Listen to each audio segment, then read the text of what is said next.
We're going to do our X factor takes.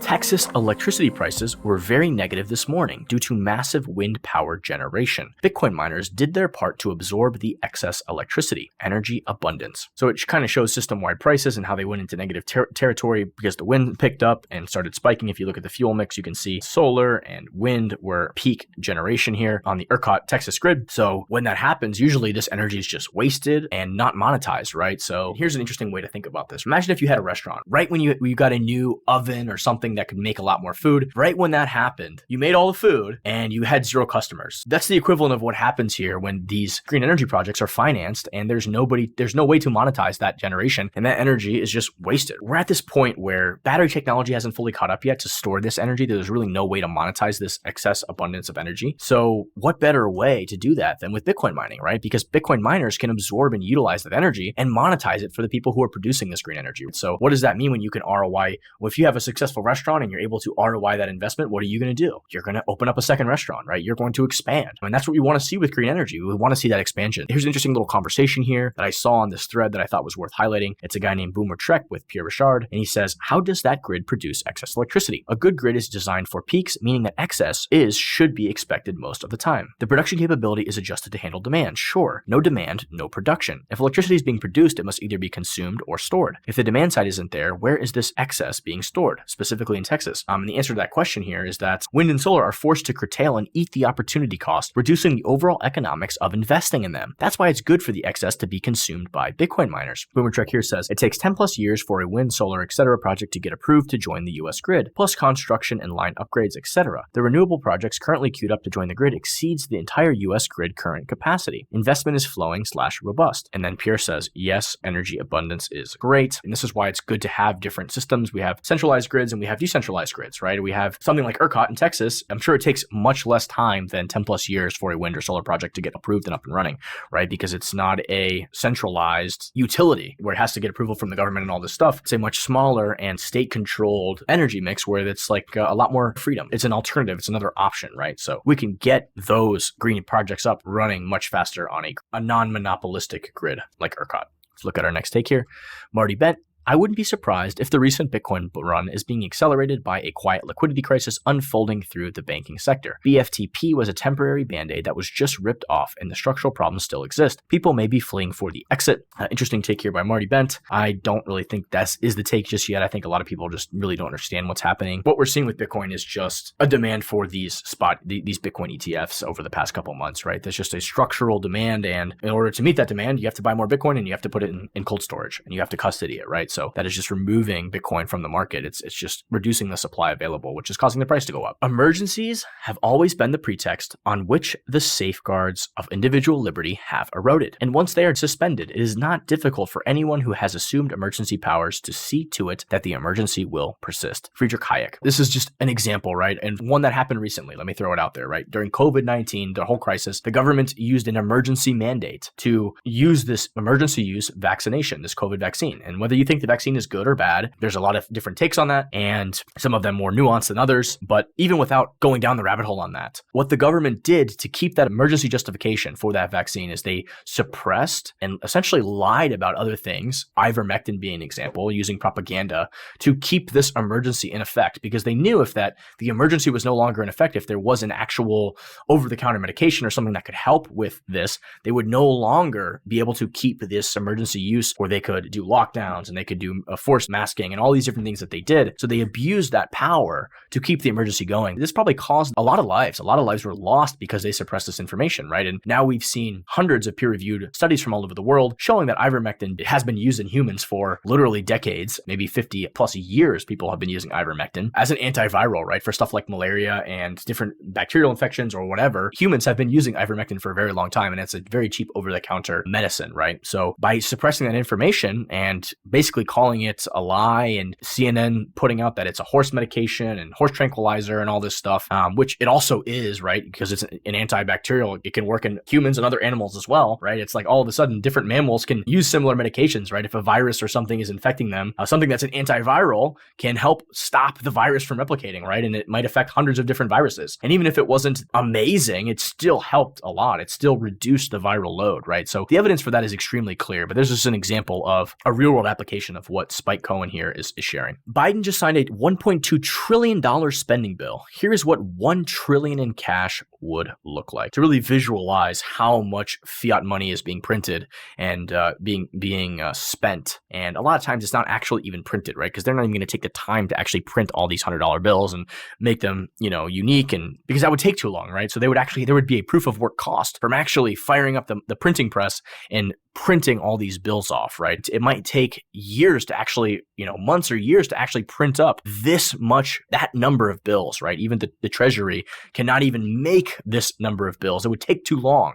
Instead, they just press a button on a computer and add it to the ledger, right? So it really is truly, if you look here, you can just kind of see how much, zoomed out. We're looking at like buildings and massive things. I mean, it's just wild that that's just $1 trillion is such a massive amount of paper bills that it would take so long to even create that. So they don't have to. They just press a button on the ledger. Here is Alex Gladstein, and somebody says, "We must never forever forget the fundamental foundation of capitalism is to let the charlatans, the hubris-filled pretenders, and bad guys fail.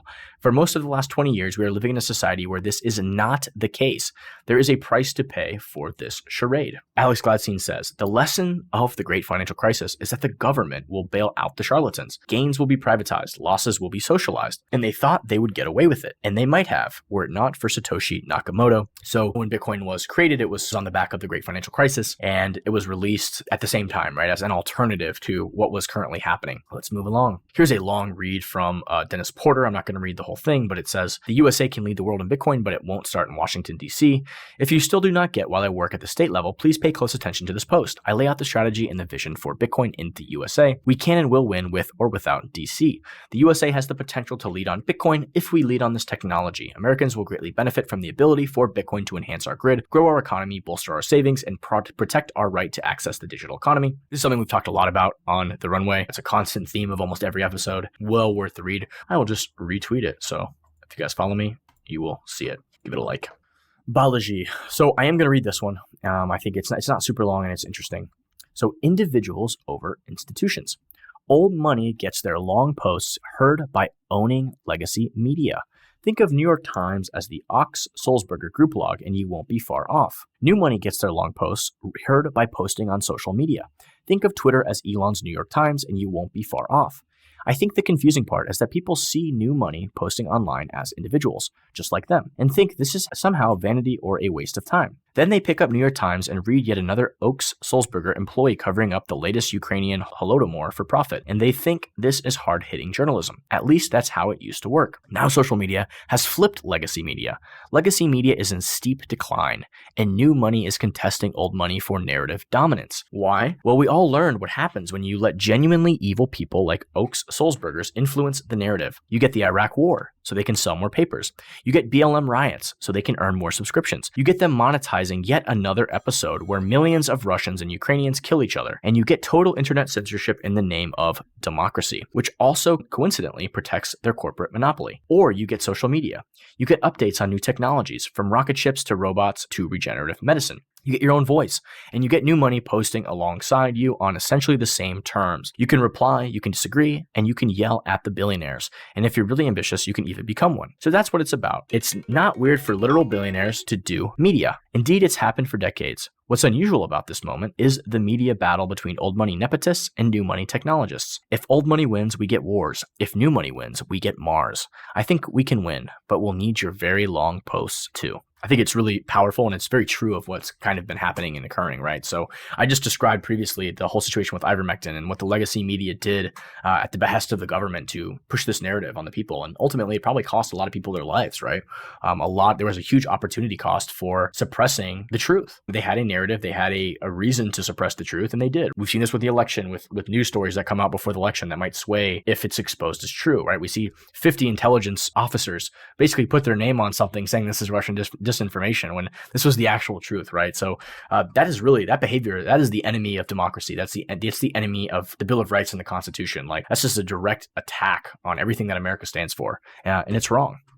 Simply Bitcoin. Just in, Bitcoin mining unlocks Iceland's 9.24 million food import gap, says Forbes. By utilizing the excess heat energy from Bitcoin mining, they optimize the use of renewable energy and provide a cost-effective heating solution for businesses and greenhouses. Very interesting synergy here in colder climates. So there was that post by the Prime Minister of Iceland, but here's a story about the benefits of Bitcoin in Iceland, right? So Iceland could have the best of both worlds, proving that with innovation and foresight, it doesn't have to be a choice between Bitcoin and bread. It can be both. So what's happening here is that in these greenhouses, they're putting Bitcoin miners because of the heat generation, and the heat is heating up the greenhouse and allowing for more sustainable food production in places where you normally wouldn't be able to grow food. So here's this Bitcoin Brabant. They are the ones who are making these hash generator installers. They're putting these units inside these greenhouses. So here's an example of a new enclosure hanging in the greenhouse, high voltage to low voltage with kilowatt per hour meter, aluminum enclosure with stainless steel mesh. Soon flowers for sale for Bitcoin. Very, very cool. Here is Mr. Brian Romele. I've never seen any of his posts before. I'll give him a follow. Visualizing a construction site using spatial assisted vision. So right, this is what I think really the future holds. It's not going to be virtual reality. It's not going to just be regular reality. It's going to be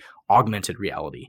And there's huge potential here, whether it comes to building buildings, architecture, furniture design, education, learning things and seeing something physically in augmented reality, right? So this is just an example of a construction site and what it's going to look like, right? You can see all of this stuff and you can plan, you can move stuff. It's going to save money and make things more efficient. Min Choi, education will never be the same. People are finding some incredible use cases with Apple Vision Pro and spatial computing. 10 wild use cases, learning how the heart works. So look how cool, look what a cool benefit this is for something like a medical student, where you can actually have this heart, move it in real time, see it in front of you in your living room or wherever you're sitting, see how it pumps, see how the electricity generation works, see the different aortal cavities and all sorts of different things. Here's an application in robotics, medical school lectures, which we just talked about, and you can really zoom in and see all sorts of things. It's fascinating. Here's one we looked at before about learning the piano, learning about a cell, diving in and looking at the mitochondria and the nucleus and all of these different areas that are microscopic, but you can actually visualize and see, looking at DNA, reviewing brain MIR, super interesting here. Learn how things work inside. So even an iPhone or a computer, imagine, young students learning about a jet engine or a turbine. I mean, this just is it's an absolute game changer. Immersive shopping app experiences, right? Looking at different shoes. It's enhancing shopping behavior and making it easier to shop, which will be good for businesses. Car configuration and virtual experiences, right? So before you buy a car, you want to see it. Do you want to see what it looks like? Do you want to see the interior? Do you want to sit in the vehicle and not have to go to the dealership, right? You can truly get a better experience and make a better, more informed decision if you can just get inside a car in your living room and actually see every aspect of it before you purchase. So you're going to have more informed public, more informed purchasers, more informed customers. So give him a follow, Min Choi. This is really cool. Really cool example of the future and why technology is important and what's so special about it. Finally, I will leave you guys with this one. Always be on the lookout for subtle signs of AI edits. Let me know if you can figure out what's wrong with this one. Have a good one. Stay safe, stay blessed, never stop learning, and keep an open mind. Thanks for listening.